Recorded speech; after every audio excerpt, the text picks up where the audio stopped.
O livro de Apocalipse é um livro muito interessante e ele geralmente faz as pessoas desejarem saber, porque uma grande parte das pessoas pensam que o livro de Apocalipse é uma mensagem apenas para o final dos tempos.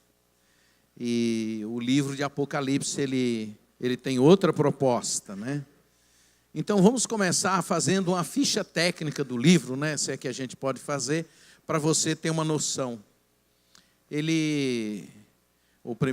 Nós vamos estudar hoje a introdução, e a ficha técnica é o seguinte: ele é escrito pelo apóstolo João, uma revelação que ele recebe direto do próprio Senhor.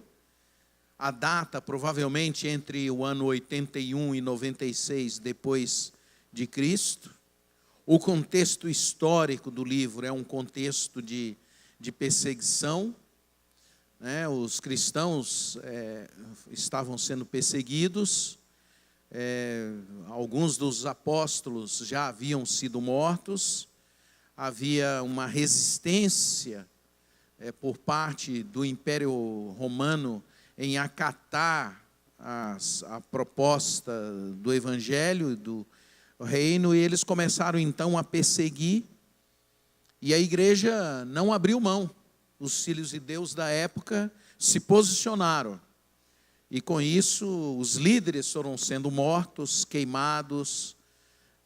Nero fazia festas no circo romano e levava os cristãos para serem queimados, mas aqueles cristãos tomados pela fé na pessoa de Jesus e nos princípios e nos valores cristãos, eles não abriram mão.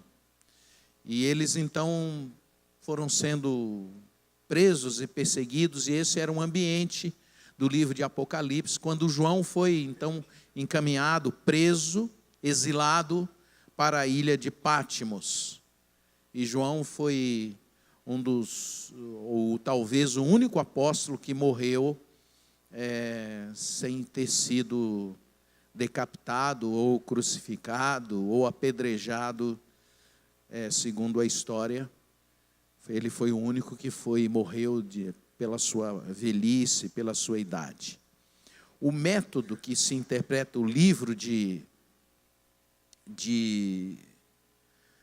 do Apocalipse, eles têm três tendências. Primeiro, ele é preterista, né? Ou seja, ele se volta para o passado, porque o livro de Apocalipse ele se refere ao passado. João ele vai tentando mostrar, né, o que aconteceu com a igreja no passado recente. Ele se refere ao presente. Ele está falando do que está acontecendo naquele momento, e ele se refere ao futuro, do que vai acontecer com a igreja e com o mundo. Por isso, ele tem essas três interpretações mais comuns. E por esta razão, por estar num ambiente de perseguição, e por se referir ao passado, por se referir ao presente, e se referir ao futuro, o livro de Apocalipse ele é todo escrito com simbolismos, como Jesus fazia com as parábolas. Então por exemplo, quando ele fala da grande Babilônia, ele está se referindo ao Império Romano, porque eles tinham que esconder a linguagem por causa dos romanos, então eles chamam o Império de Roma de Babilônia.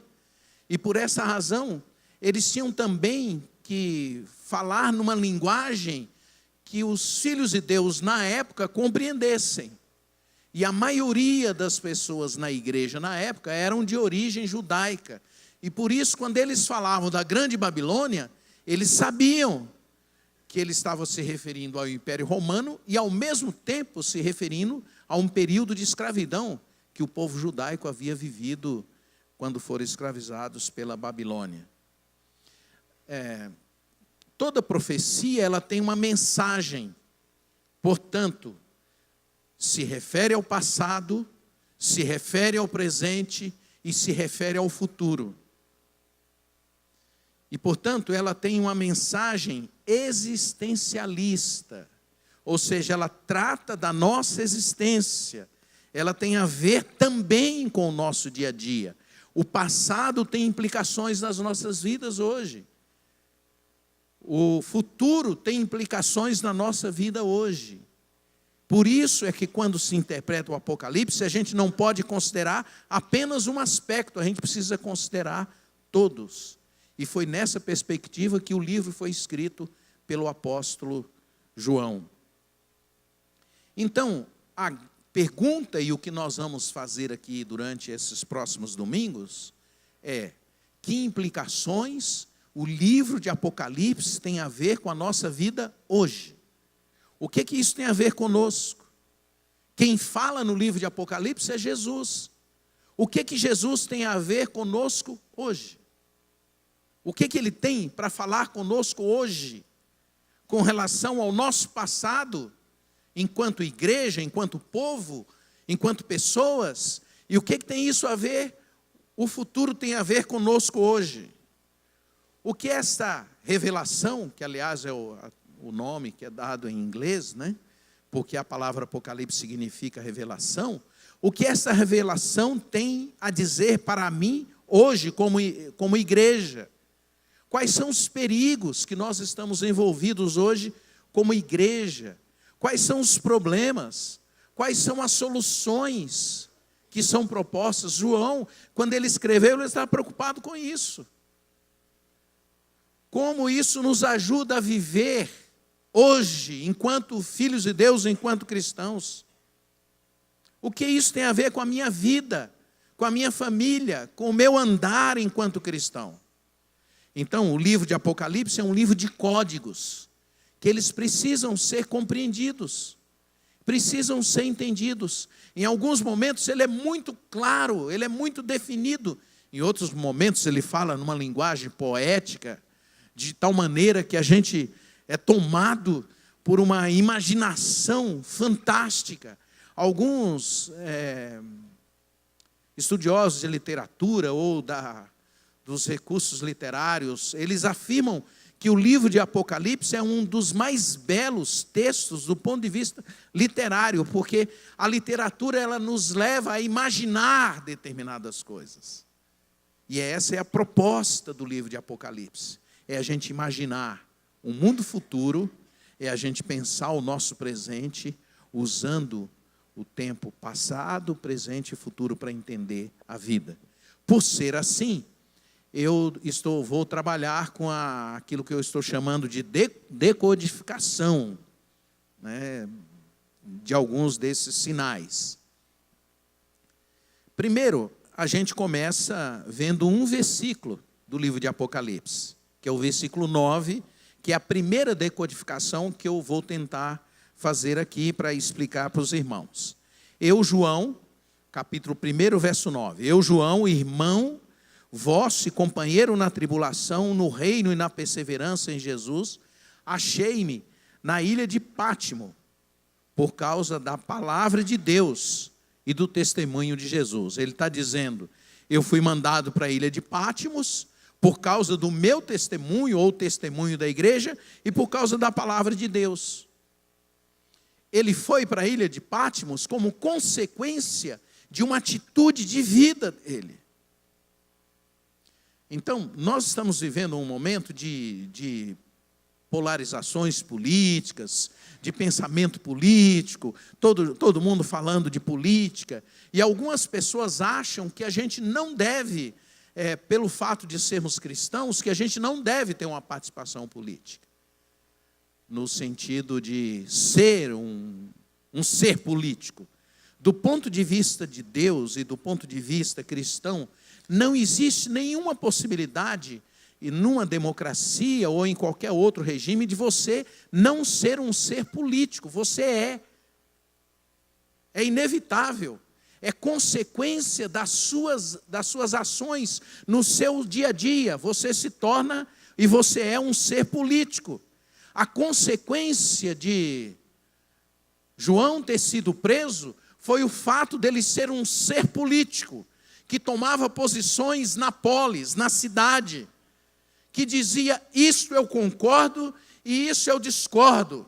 Eu vou pregar o evangelho, porque eu creio nisso.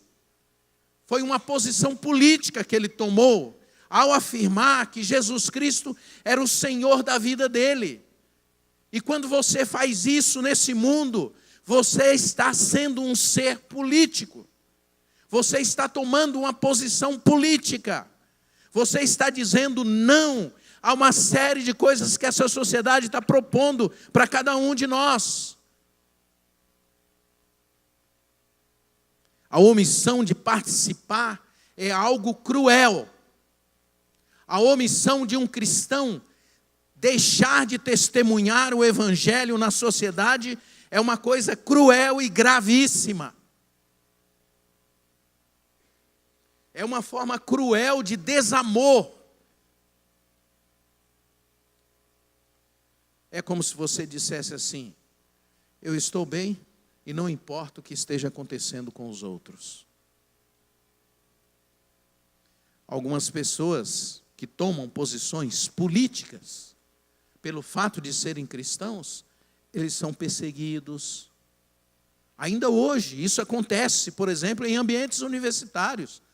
Quantas pessoas me procuram e falam: pastor, eu quero colocar a minha posição política na minha tese de mestrado. Quero colocar a minha posição cristã na minha tese de mestrado. Quero defender princípios cristãos na tese.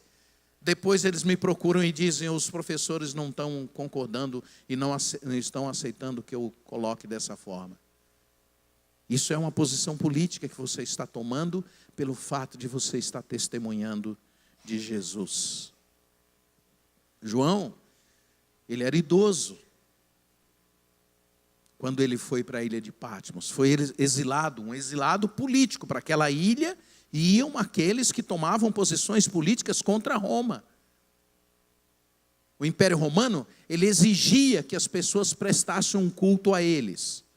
Todo final de dia, todo início, toda manhã e todo final de dia, os cidadãos romanos e os agregados, os escravos, eles tinham que ir numa praça.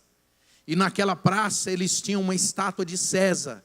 E eles tinham que gritar uma palavra: César Kyrios, que significava: eu, César é o Senhor. Os cristãos se negavam. Os que tinham condições se negavam de ir à praça. E eram perseguidos por isso. Os escravos que iam se tornando cristãos iam à praça porque eram obrigados. E eles iam à praça e ficavam quietos.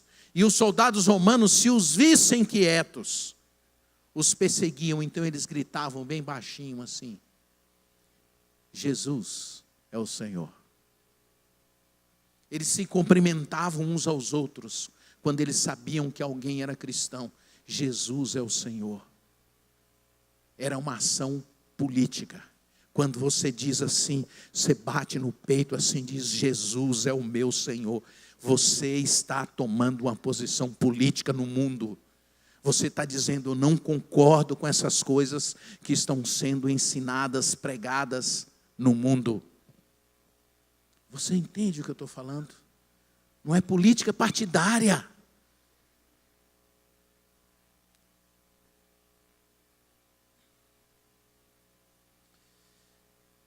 Aí começa a vir uma perseguição.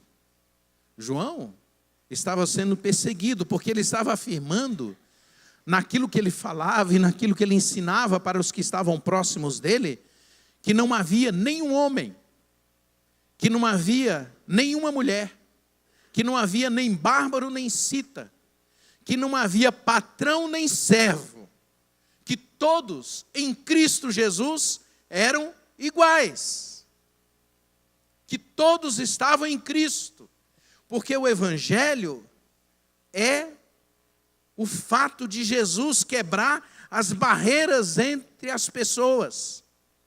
Ele estava dizendo: nenhuma estrutura social e nenhuma forma de vocês se organizarem vai resolver a vida de vocês. Vocês precisam de Cristo. Ele estava dizendo que aquela sociedade precisavam, a partir de Jesus, construir uma nova maneira de viver. E aí começa uma intensa perseguição. Primeiro, uma perseguição religiosa, porque os romanos, como eu acabei de explicar, eles tinham um culto ao próprio César e inúmeros deuses.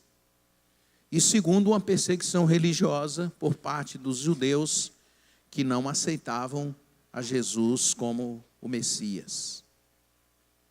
Quando João vai para a prisão, Paulo já havia sido decapitado, segundo os historiadores. Pedro já havia sido crucificado. Pedro ensinam que ele foi crucificado de cabeça para baixo. Mas João teve morte natural. E na velhice dele, por causa da influência dele, da pregação dele, ele foi encaminhado para a ilha de Patmos. Todos eles pagaram pelas suas convicções, por aquilo que acreditavam, por crerem em Jesus. A ilha de Patmos era um lugar lindo. O mar era um lugar, ainda existe, é um lugar maravilhoso. É um lugar onde hoje é um paraíso, nos quais as pessoas tiram férias. Mas na época não era assim, era uma central de exilados, uma espécie de Alcatraz, para quem viu o filme. E aí João é encaminhado para lá, porque o seu testemunho marcava aquela sociedade onde ele estava vivendo, a cidade que ele vivia, que era a cidade de Éfeso. A segunda decodificação, então a primeira é esta: você é um ser político, à medida que você afirma que Jesus é o Senhor da sua vida. A segunda é essa: nós só falamos ao mundo através da igreja. Então, alguns de nós não nos damos conta disso. Veja o que diz o versículo 4. João, às 7 igrejas que se encontram na Ásia, graça e paz a vós outros, da parte daquele que é, que era, que há de vir, da parte dos 7 espíritos que se acham diante do seu trono. Verso 11, o que vês escreve em livro e manda às 7 igrejas, Éfeso, Esmirna, Pérgamo, Tiátira, Sardes, Filadélfia e Laodiceia. Então, o livro de João, ele começa, faz uma introdução, como vocês podem ver no primeiro capítulo, até o versículo 9, e aí ele já nomeia a igreja, dá nome às igrejas. Isto mostra que antes de João falar ao mundo, ele fala à igreja. É a igreja que vai falar ao mundo. É através da igreja que a fala, o evangelho, a pregação do evangelho vai ser proclamada. É para falar ao mundo que a igreja recebe primeiro a mensagem. A profecia de Apocalipse, ela é universal, mas ela começa falando à igreja. A igreja não tem nada a dizer ao mundo se ela não estiver em Cristo. A igreja não tem nada para proclamar se não for Jesus. Você, pessoalmente, não tem nada a dizer à sua família, aos seus filhos, se não for a pessoa de Cristo. Tudo que você falar fora de Cristo não tem nada a ver com o reino de Deus, tem a ver com a nossa humanidade. Por isso que uma igreja, ela não pode ser uma proclamadora de ensinos que não sejam cristãos. O propósito da igreja é anunciar Jesus para as pessoas. É fazer com que as pessoas, ao olharem a igreja, possam ter a possibilidade de crer em Jesus. Nós sabemos que todas as instituições hoje estão destruídas, acabadas. Ninguém acredita em instituição nenhuma. É por isso que o mundo está do jeito que está. Ninguém tem mais nada para falar para o mundo. E a igreja, infelizmente, quando eu estou falando de igreja, que eu estou falando de um modo geral, ela entrou nesse processo também. Porque aí as igrejas estão cheias, estão lotadas de gente descomprometida com Deus e com o Evangelho. É por essa razão que nós vamos deixando de ser referência para o mundo. É por essa razão que nós deixamos de ser referência para a sociedade. É por essa razão que nós deixamos de ser referência para a família, para os nossos filhos. A igreja perdeu a credibilidade. Eu não preciso falar de escândalos, mas todos vocês acompanham e sabem dos crimes sexuais acontecidos na igreja.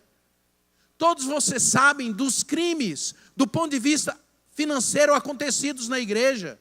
Todos vocês sabem dos escândalos com sacerdotes, pastores, apóstolos. Por que isso? Porque a igreja está deixando de ter pessoas comprometidas com o Evangelho. Porque as pessoas não ouvem o Evangelho. Porque os pregadores não pregam o Evangelho. E ninguém se põe a conferir o Evangelho.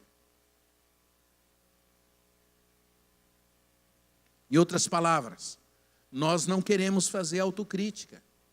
Nós não nos enxergamos.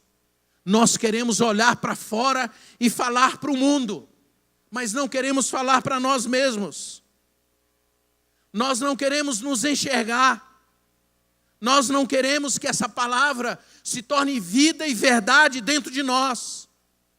Mas só há resultado quando a palavra de Deus se tornar vida dentro de você.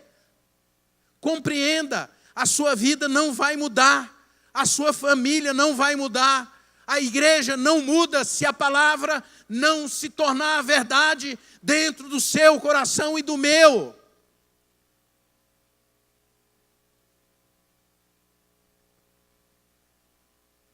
Eu não posso, eu não devo, e eu não vou fazer isso. Eu não vou abrir mão de pregar o Evangelho aonde eu estiver. E essa palavra tem que me corrigir, tem que tratar a mim pessoalmente, tem que trazer arrependimento no meu coração, tem que trazer consciência de quem eu sou, tem que trazer cura para a minha vida.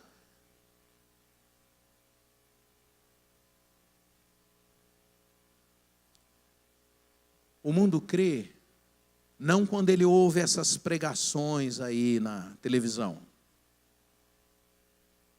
que a maioria de nós acompanhamos e vemos. Quando o mundo vê essas coisas, o mundo que eu estou falando são aqueles que não creem em Jesus, eles olham para aquilo lá e ficam desconfiados. O mundo crê quando eles começam a conviver conosco e ver como é a nossa vida. Quando eles começam a olhar para você lá no seu trabalho e ver como é que você vive, como é que você lida com as coisas, como é que você trata as coisas. Os seus filhos vão crer quando eles olharem para a vida de vocês e verem como é que você se relaciona um com o outro, como é que vocês se relacionam na família de vocês. O mundo crê quando eles verem como é que os nossos filhos tratam os pais. O mundo crê quando eles verem como é que os pais lidam com seus filhos. O mundo crê quando vocês aprenderem ou nós aprendermos a nos amar enquanto igreja e conviver um com o outro, com o amor verdadeiro que passa por dentro de nós, que nos mostra aquilo que nós somos. Gente que tem dificuldade de amar, gente que tem dificuldade de perdoar, gente que tem dificuldade de abrir mão, de ceder. Essa é a segunda decodificação. Vocês estão lembrados qual que é? Talvez vocês tenham perdido um pouquinho. só falamos ao mundo através da igreja. E só falamos quando a gente vive. Senão, você é um papagaio. Você só repete versículo. Terceira codificação. Só ouve e atende a profecia quem crê em Jesus. Então eu vejo que tem muita gente curiosa com o Evangelho, com o Apocalipse. Isso é bom, faz sentido. Mas se você não crê em Jesus, você vai ser apenas um curioso. Não vai resolver a sua vida. Aqui quem fala é Jesus no Apocalipse. Quem está ensinando é Jesus. Ele nos ama, diz o texto, da parte de Jesus Cristo, a fiel testemunha, o primogênito dos mortos e o soberano dos reis da terra. Aquele, vocês podem repetir comigo? Aquele que nos ama, diga assim, aquele que nos ama. Se Deus ama você. Agora, se você não acredita nisso, não faz sentido o Apocalipse para você. Não tem nenhum significado para você. Não tem nenhuma importância. Você nunca colocou na sua mente a possibilidade de um dia Jesus Cristo voltar. Por isso é que nós vivemos do jeito que vivemos. A maioria dos crentes não acreditam que Jesus vai voltar. Por isso a vida deles é do jeito que é. Não há transformação, não há mudança. A maioria dos crentes não acreditam que um dia eles vão ter eternidade e vão viver com os filhos de Deus, reunidos em torno de Jesus. Não acreditam nisso. Por isso a vida aqui, ela é presa a este mundo. Os nossos olhares são para essa terra. Quando eu creio em Jesus, eu posso me ver, eu posso me enxergar, eu posso ver os meus pecados, eu posso ver as minhas dificuldades, eu posso ver as minhas limitações com um coração cheio de esperança, porque eu sei que Ele está trabalhando na minha vida, eu sei que Ele habita o meu coração, eu sei que a cada dia Ele me transforma mais, eu sei que aquela maldade radical que eu trago da minha infância, da minha juventude, aquelas coisas que me marcaram, aqueles traumas, aqueles dramas, eu sei que o Senhor está trabalhando a minha vida, me aperfeiçoando, para que eu me torne uma pessoa mais saudável, mais bonita, mais bela. E um dia eu vou estar com o Pai, aperfeiçoado completamente na presença dEle, pela sua graça. O texto diz que Ele nos resgatou, esse versículo que eu li, e pelo seu sangue nos libertou dos nossos pecados, e nos constituiu reino, sacerdotes para o meu Deus, a Ele glória, domínio pelos séculos dos séculos. Versículos 5 e 6 do capítulo 1. Ele é Jesus, Ele resgata, Ele trata, Ele cura, Ele transforma, Ele vai nos transformando e nos tornando seres diferenciados para viver nesse mundo e testemunhar de Jesus. E Ele diz mais. Ele diz que nós somos sacerdotes, que nos fez sacerdotes. Na época o mundo era dividido entre clero e povo. O mundo era governado pela religião. E atualmente já não tem mais essa distinção, ela é mística. Então é assim, a maioria das pessoas acreditam que os pastores, por exemplo, eles são uma espécie de intermediário entre o povo e Deus. E isso é tão grave que tem alguns desses missionários, apóstolos, pastores, que eles exigem até um certo pedágio para fazer a intermediação entre você e Deus. Você tem até que pagar alguma coisa.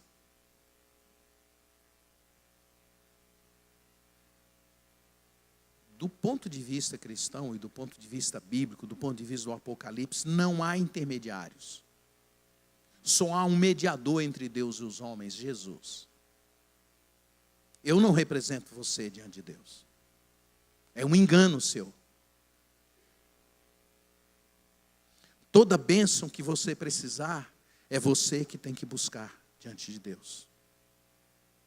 Toda mudança na sua vida que você necessita, é você que tem que buscar diante de Deus. Mas pastor, não estou entendendo, mas o senhor não é o pastor? Eu sou o pastor, Deus me deu um dom, assim como Ele deu a você também. O dom que Deus me deu foi esse, é de ensinar a palavra de Deus para vocês. Esse é o meu dom. E é isso que eu estou fazendo. Agora, eu não posso ir além disso. Nem mesmo você ser convencido pela palavra, sou eu que tenho a responsabilidade. Quando eu prego porque eu creio que há uma ação do Espírito de Deus agindo. Senão eu não pregaria. E o Espírito de Deus é quem convence do pecado, diz a palavra de Deus. É o Espírito de Deus, diz a palavra de Deus, que nos ensina todas as coisas. Não sou eu que estou ensinando a vocês. À medida que eu vou falando, Deus vai trabalhando o seu coração. E tudo que é dele vai ficar no seu coração. E o que não for dele não vai ficar. Mas eu não sou seu intermediário. E eu me nego a ser. E eu não o serei. Porque é você que tem que responder diante de Deus. Ele diz que Jesus Cristo nos libertou, nos salvou e nos trouxe para o reino dos seus sacerdotes. Todos vocês são sacerdotes. Todos vocês podem ir diante de Deus. Todos vocês podem conversar com Deus. Todos vocês podem confessar os seus pecados a Deus e vocês serão perdoados pela graça dEle. Todos vocês poderão buscar ao Senhor e dizer: Senhor, eu te quero. Eu preciso da tua vida dentro de mim. E Ele vai derramar a vida dEle no seu coração. É Ele quem faz. Nós viramos crentes idólatras de pastores.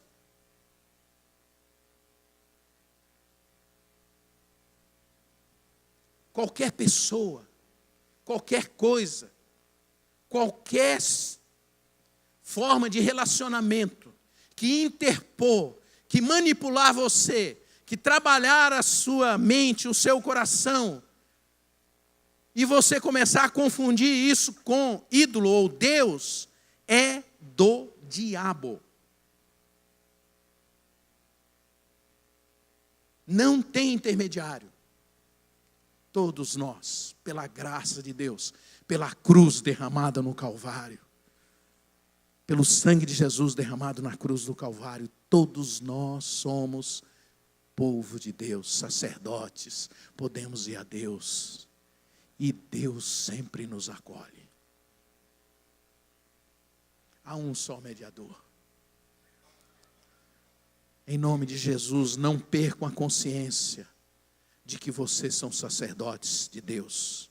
Qualquer intervenção entre você e Deus é diabólico, é satânico, é do inimigo, é manipulação. Se você quiser usar a igreja para você aprender as coisas de Deus, aí você vai ter aqui pessoas que podem fazer isso, mais experientes, mais vividos, conhecem melhor a palavra, por mais tempo, mas o convencimento no coração é dele. Está difícil entender, gente? Eu amo ensinar a Bíblia para as pessoas, pessoalmente, do jeito que vier. Atualmente eu estou atendendo uma média de 26 pessoas por semana.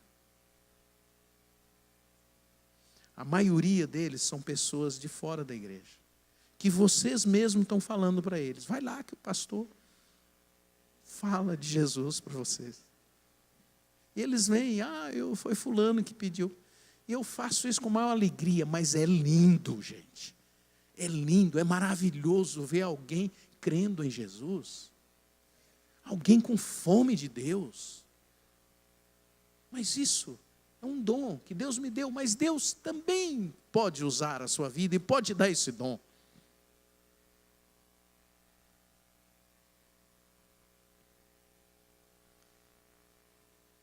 Essa aí é a terceira decodificação, né? A terceira é essa: só ouve e atende a profecia quem crê em Jesus. Se você não crê, esse livro de Apocalipse não vai fazer muito significado. Vamos para a quarta então.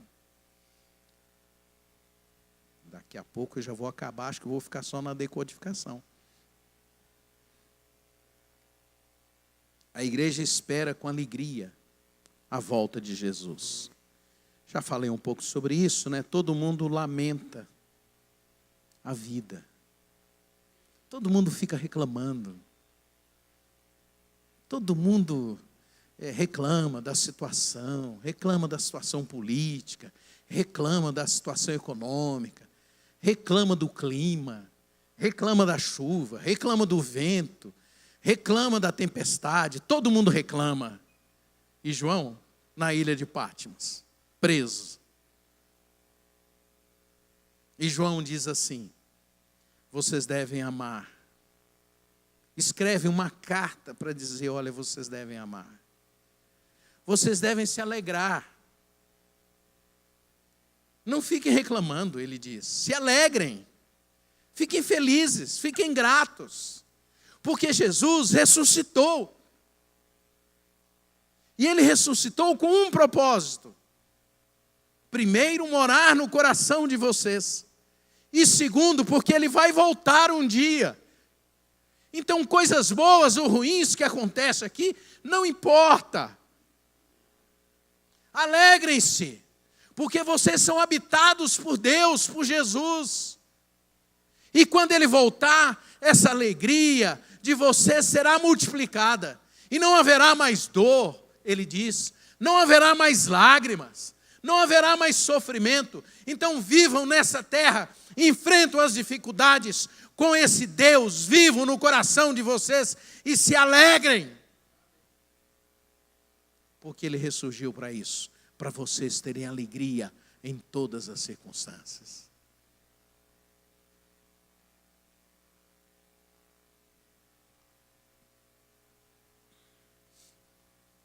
Vamos para a quinta codificação.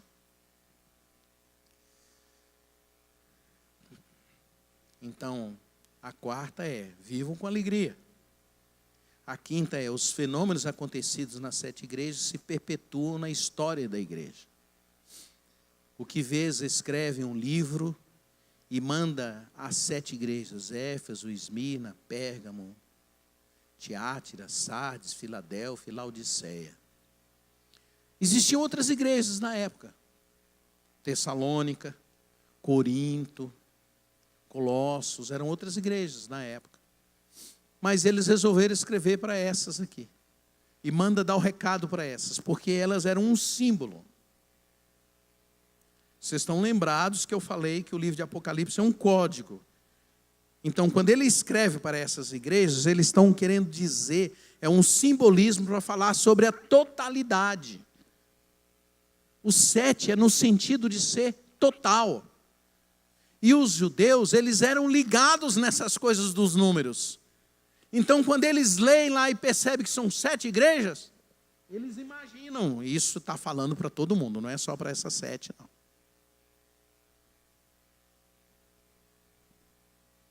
E aquilo que acontecia naquelas igrejas,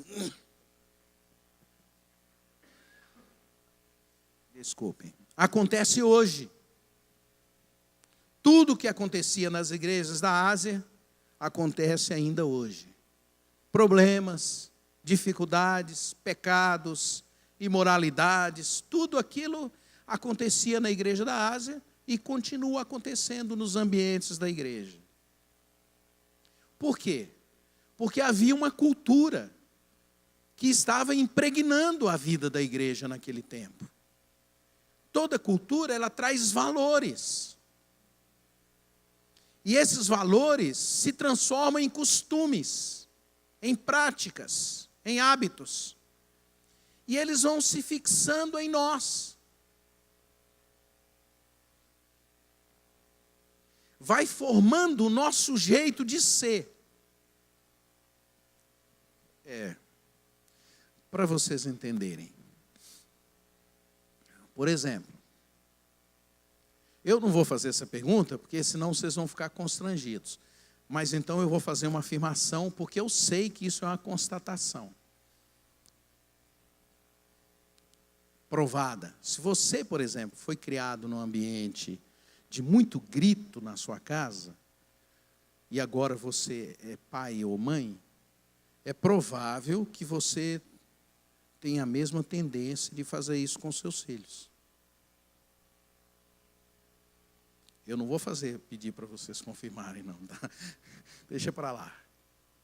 É assim, a gente aprende por causa de uma cultura e a gente transfere para a geração seguinte a mesma cultura. Eles foram criados, os romanos e os judeus na época, numa cultura imoral, numa cultura promíscua. Quanto mais bens econômicos eles possuíam, mais promíscuos eles eram. E isso foi sendo transmitido de geração para geração. Aí vem o Evangelho e começa a confrontar isso. É muito comum aqui na igreja, agora eu vou falar de um aspecto mais religioso, eu receber muitas sugestões dos irmãos. E eu sou bom para ouvir sugestão, porque eu ouço e fico quieto, depois eu vou elaborando. Eu não dou resposta assim imediata. Os irmãos dão sugestões, por exemplo, a respeito da igreja, de como é que a igreja deveria ser. Então aqui nós temos mais ou menos umas 600 pessoas como membros, então todo mundo dá sugestão para mim. Eu acho que a parede devia ser amarela. Vou pensar. Vamos pensar, irmão. Aí vem um outro que foi criado numa igreja com uma parede azul, aí ele chega, pastor, acho que a parede azul fica linda. Né? E assim eles vão falando.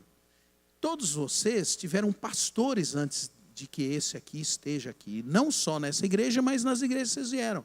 E os pastores que vocês tiveram antes, eles eram diferentes desse aqui que vos fala, dessa figura aqui. Aí o que aconteceu? Por exemplo, eu fui substituir um pastor, me tornei pastor em uma igreja em São Paulo, na primeira igreja que eu fui pastor. O pastor era um santo. E eu não sou muito santo, tá, gente? Já vou avisando, né? Quem não sabe vai descobrir. O pastor era um santo.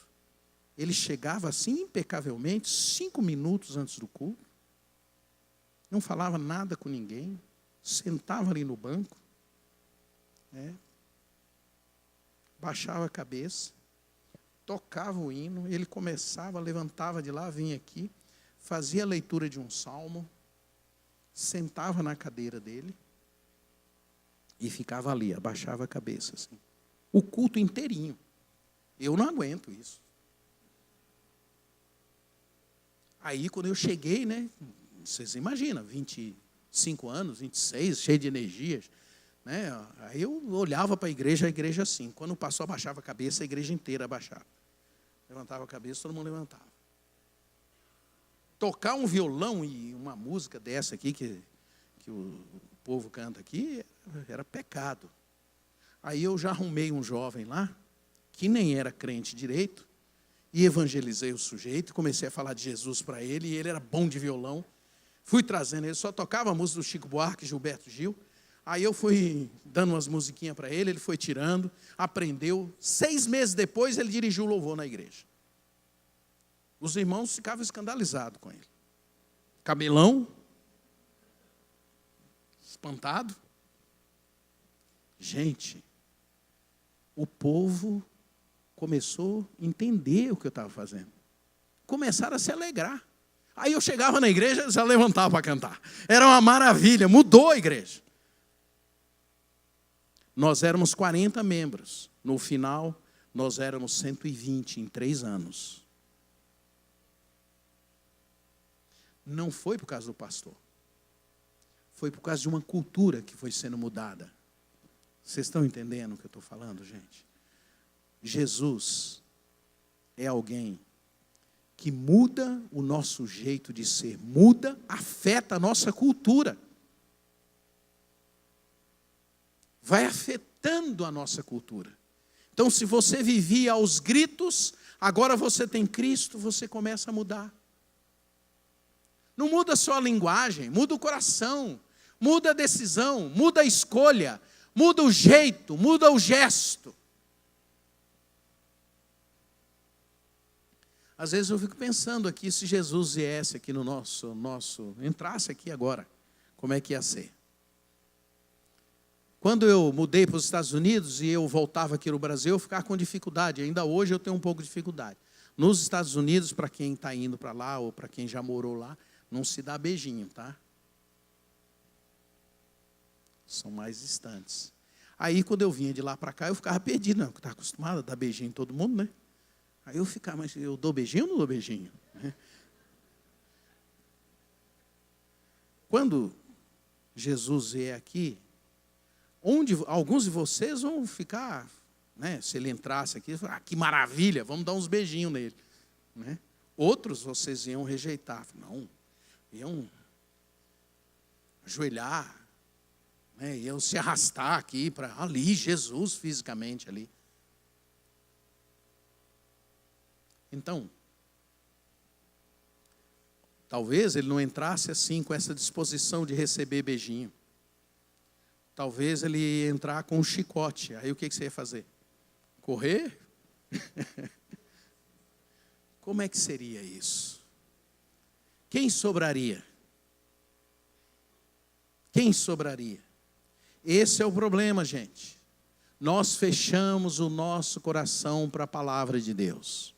Por isso a nossa vida não muda. A revelação de Deus, o Apocalipse não entra no coração. Só entende Apocalipse, só entende a revelação quem tem Cristo no coração. Se não tiver, não vai entender. Vai continuar do mesmo jeito que está. Os mesmos hábitos, a mesma cultura, o mesmo jeito, a mesma maneira. Acho que está bom, né? Vamos deixar as implicações para o próximo domingo. Ficamos na decodificação. Vamos dar uma recordada? Vamos dar? Eu vou dar aqui para vocês, tá? A primeira.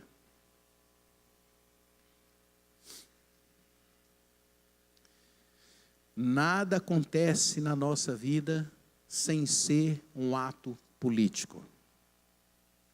Vocês entenderam, né? O que eu quis dizer com política? Só falamos ao mundo através da igreja.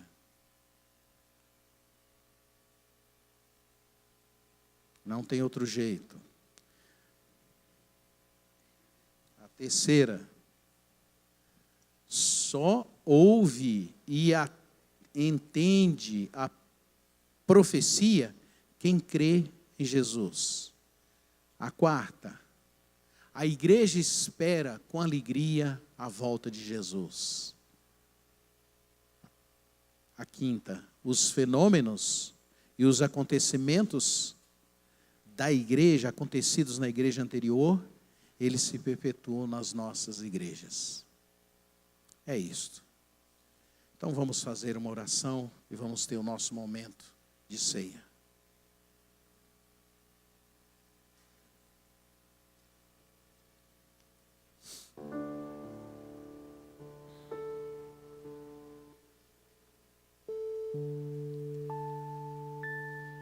Senhor, nosso pedido é que o Senhor transforme as nossas vidas, ó Pai. Ó Pai, nos faz enxergar quem o Senhor é.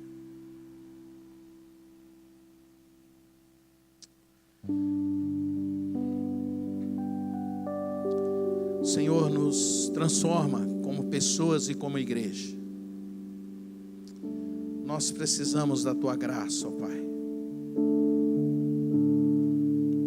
Porque tem pessoas que olham para nós, porque tem um mundo, tem crianças, jovens, adolescentes, olhando para as nossas vidas, olhando para o nosso testemunho. Pai, nós oramos para que eles vejam em nós gente transformada, gente amável, gente sadia, gente bonita, gente feliz, gente compreensiva, gente amorosa, gente curada. Porque a graça de Deus aformoseia o rosto, tem beleza para o corpo. A graça de Deus traz alegria para os lábios. A graça de Deus enche o coração de amor. A graça de Deus traz paz para os relacionamentos. A graça de Deus enche a vida de perdão. Senhor, sabendo das nossas dificuldades, nós te pedimos que o Senhor venha e batize esta igreja com o teu amor e com a tua graça. Há tanta gente chegando, há tanta gente querendo te conhecer mais. As nossas igrejas, não só esta, mas estão igrejas cheias de medo, medo de viver, medo de falar a verdade. Há tanta gente mentindo nos seus relacionamentos com os filhos, com as esposas, com os maridos, gente se escondendo, porque não acreditam que o teu sangue, que tua morte na cruz é capaz de perdoar e nos capacitar para viver a verdade e o amor. Nos traz cura, Senhor. Nos traz arrependimento pela confissão dos nossos pecados a Ti, pelo andar na verdade, andar na luz. Senhor, nós oramos para que o Senhor venha e entre nós, nesta igreja, seja assim, que o Senhor nos livre de sermos essa gente cheia de medo, cheia de temor, de viver o Evangelho e de andar contigo. Que haja entre nós gente que te ama de verdade, que quer te servir com um coração verdadeiro e alegre, gente que quer andar na luz. Que a tua palavra nos cure e que nenhum de nós fuja de ti. Vem, Senhor, e transforma a nossa vida até que o Senhor volte, em nome de Jesus, amém.